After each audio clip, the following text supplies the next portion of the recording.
So I feel like when discussing a book like To Kill a Mockingbird, any kind of critical review of a book like this is kind of a waste of time and a bit redundant. Um, but when you have something like this book that's just so universally liked by basically everyone who either reviews it or reads it, I'm always interested to see why it is that it's so universally liked. So there has to have been something powerful going on in its creation that we can replicate for our own stories. Today I'd like to sort of go through my reasons, at least, for why I think this book had such a profound impact on me as a reader and a writer. So I read this book back in 2016 when I didn't really read much, and to put it into context, I read this book in about 2 weeks. Now, for me at the time, that was actually quite fast because I didn't really read a lot of books, and I basically read it, whenever I could steal an amount of time. And I was a very slow reader and not very well practiced, so 2 weeks might not sound fast, especially when I just made a video about how I read 107 books in 2018. That number's increased, by the way. So it tells you how meaningful and important this book was to me at the time, and I think it sparked off a few sort of ideas and curiosities in my head of how I might sort of get into writing at one point. And I think the reason it had such an impact on me and that spurred me on to read so much of this book and so proactively was just how rich and emotionally resonant the story is. To sort of summarise, what the story does is it sets up these really lovable characters who are in this really crappy situation, who basically you really root for and want to see them through to the end, and they do it in such a sort of morally good and upright way that you think it's just so satisfying to get to the end. Obviously, I'm not going to spoil it, but the book has been around for 50 years. I think it's 52 years this year, so a long time. So I don't know if I think I will kind of keep the spoiler free, but just for sort of out of courtesy in case you haven't read it. But if you just get this edition, buy it now on Amazon. I think it's about £5 on Amazon. Just go and get it. Go and read it. Like I said before, this obviously gets an A+ from me. A review from me on this is completely redundant.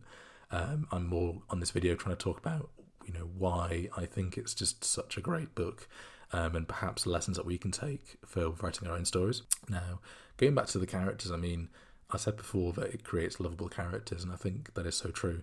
And you have these main characters of Scout and Atticus Finch. So Atticus is Scout's dad. I'd like to sort of go into Atticus specifically because there's so many lessons that I have personally, as a man, taken from this character of Atticus Finch.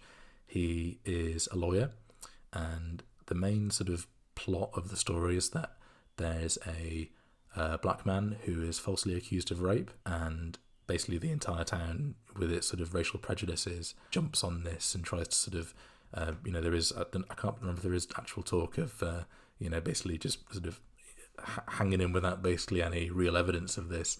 And this is what kind of happens throughout the story, is that Atticus is fair-minded enough to basically say, I'm going to represent this guy, even though you all hate him, because he so firmly stands for this idea of, regardless of what my personal feelings are, you have an equal opportunity for legal representation. And, we're going to get through this, and we're going to look at the actual evidence and see what's happened. And I think that bravery and open-mindedness is such a good sort of moral virtue to go for in life.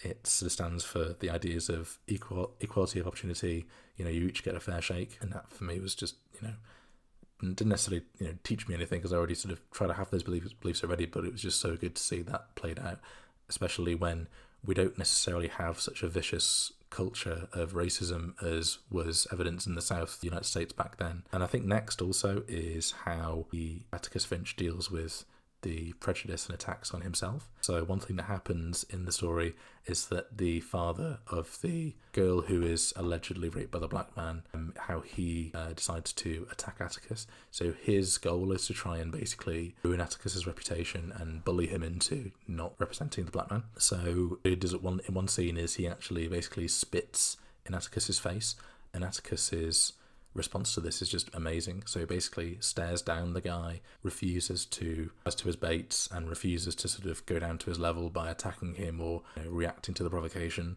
So he basically just stares him down, shows that he's not afraid of him, and just nonchalantly wipes off the spit from his face. And I thought that in that moment, that's just the sort of perfect capturing of this sort of stoic attitude that Atticus has, where he's not going to be cowed, he's not going to be bullied, but he's also gonna stare right back at his face. So it's that simultaneous, I'm not afraid, and I'm not gonna, you're not gonna win. That kind of tactic of provocation isn't gonna win here. And all you have to do in that situation when someone's trying to bully you and provoke you is to just sort of be dignified. Dignity, to assume a pose of dignity is pretty much the best pose you can take in any given difficult situation. And there's I think there's a similar situation when Haile Selassie, who was the emperor of Ethiopia in the earlier 20th century, when he went to, I believe it was League of Nations, to petition his cause against the Italian invasion. He was there, and I believe Italian delegates were basically just sort of shouting racist things at him and just sort of trying to provoke him. And he was just very quiet, just sort of stood up straight, looked at them, paused in his speech to sort of let them finish making themselves look like idiots. And that is what happens when, people try and do that to you, when people are, throwing abuse at you. What they're trying to get from you is to get a reaction out of you, because that makes you look bad. And it's actually very easy to counter that. All you have to do basically is just sort of not give in, not sort of crumble, just look them right in the eye, be dignified, and be strong. Just, be like Atticus Finch in that scene that I just described to you. And I think the other thing as well I'd like to get onto with Atticus Finch's character is how he's a model of fatherhood. So his approach to fatherhood might seem a bit strange to some people. So basically he lets Scout and Jem, his daughter and son, basically do what they like in a certain sense. So he lets them go off into the wilderness, into the woods, play. He allows them to scrape their own knees and fall over, and he's always there when they come back. If they have a story, he'll look after them, he'll make sure they're protected, but he basically allows them to make mistakes in life and allows them to learn lessons for themselves. And he's not like a negligent father who sort of just, allows them to sort of do bad things necessarily. He's more just like he allows them to make their own errors and to learn for themselves, and then when it's needed, he can offer his advice. And he certainly does that in the book. He also is not afraid to shout at them if necessary. So there are a couple of times when Scout and Jem are naughty and rude and bad, and I'm not going to spoil what he does, but basically, or sorry, what they do, but he responds in a way that is very stern and very direct, and it makes them ashamed of themselves, because Atticus is so calm and dignified that when he really does react and acts angrily, it's like, oh shit, he must really mean it, and I must have done something really bad. And the point I'm trying to make with this sort of thread here is that he is such a model of fatherhood.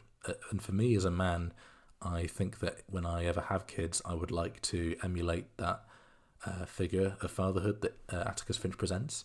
He is such a good father, cares for his children so deeply, but also allows them the freedom and he trusts them to do what's he trusts them to go and make errors in life and sort of learn from their own mistakes. So that's my thoughts on Atticus Finch's character.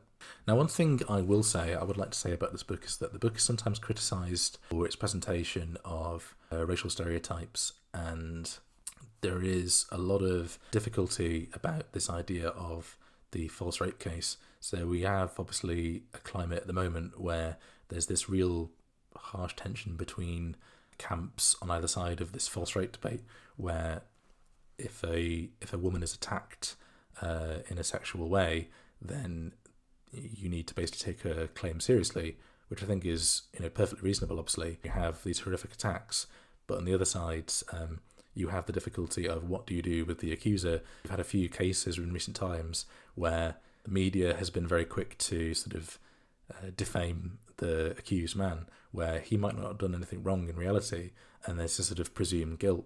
There's a bit of discomfort in how this false rape claim, in particular in the book, has been portrayed, as how the woman in question who is sexually attacked, not by Tom Robertson, but there's sort of, I'm not going to get into the spoilers of that, but it's how she's quite harshly questioned at times, and how there's almost this sort of victim blaming. And I think, guys, what you need to do when you're reading a book that's written such a long time ago, and especially about a historical topic, is that you should never judge or put the sort of modern lens of morality on it. You should never judge the content by modern standards. It should always be judged by standards at the time. So in modern times, you could argue that we're a lot more fairer on the victims for these horrific crimes. How we treat them with a lot more care and a lot more understanding. So we try our best not to sort of hurl blame and harsh insults at the at the victims, which you could possibly argue happens in this book. One thing that I always dislike when you hear people talking about historical fiction and historical works, or even just history in general, is that they're always quite patronising and say like, oh well, back then they didn't have the same morals as us. And I really dislike this because it almost acts as if they're sort of you're talking about more primitive versions of humans, and in a lot of cases you really aren't. In a lot of ways, I respect how hardy people were back, say in the 19th century and early 20th century, where they had a lot less stuff than us. They didn't have the widespread electricity, they didn't have widespread internet, and you have to sort of let these historical figures have their day in court. But there's a difficulty of trying to portray historical events by modern standards, and it's a really wrong thing to do. You have to basically try and keep an open mind about these things. In general, if you're kind of having this instant judgment of historical events with, oh, that's so horribly primitive in terms of my modern beliefs, then you might want to try and be more open-minded in general and just sort of be less judgmental about these things and be a bit less sort of, if it's so easy for a story to make you angry and have this sort of moral anger, then that story and other people then are more easily able to control you, because anything that is able to basically sort of grab into and reach your heart and make you angry has power over you. So be more open-minded about these things, I would say. And sorry guys, that's my little rant about looking at historical things with a modern lens. Don't do it, in short. Be more open-minded. And I think that brings me on to this idea of tension cycles. And I'm going to bring in the character of Scout for this, because that kind of is sort of one of her chief roles in the story. You obviously have this really gravely serious backdrop of the court case with Tom Robinson, the black man. And there's issues of racism and rape and that sort of thing, and class. Now, against that sort of grave backdrop where you're sort of having to wait, think about and discuss these really horrible issues, you've got the nice and youthful and innocent perspective of Scout, who at the time of, well, not at the time, her narration is of a little girl at the time. She provides a really happy perspective and things, if that makes sense. Not necessarily happy, but more like a youthful innocence. What serves as is this, whenever there's a sort of build in tension, she will offer her perspective on it, and it will offer a sort of dissipating of that tension, and so you get this nice tension cycle of gravely serious events and then sort of innocent, hilarious interpretation. And so humour can act as a sort of dissipating tension device, and this often happens in other books and stories. So in, for example, the film Batman Begins by Christopher Nolan, the quite serious events in the story where you have Batman being tortured, you have Bruce Wayne being bullied and attacked by Falcone, the mob boss, and what he ends up doing is he ends up becoming Batman. And there's a scene where he basically beats up Falcone in his guards, and he basically pulls Falcone out of the limousine and does the whole "I'm Batman" thing, and it's like really epic and cool and really serious. And then he sees a homeless guy who he gave his coat to several years ago, and then the homeless man looks at him puzzledly at what's just happened, and after this really like serious battle, he looks at the homeless man and goes, "Nice coat." And it's just this like nice humour in this moment, and it kind of dissipates tension of what's happened. And this is a really important thing to do with stories, and it helps sort of let the audience breathe, but also it can mark the end of a scene or an act quite effectively. So at that moment in that film, in Batman Begins, you had the creation of Batman where he sort of assumes the mantle and finally shrugs off the fear that he's been having his entire life, and it's sort of capped off by this amazing fight and then this quite humorous moment.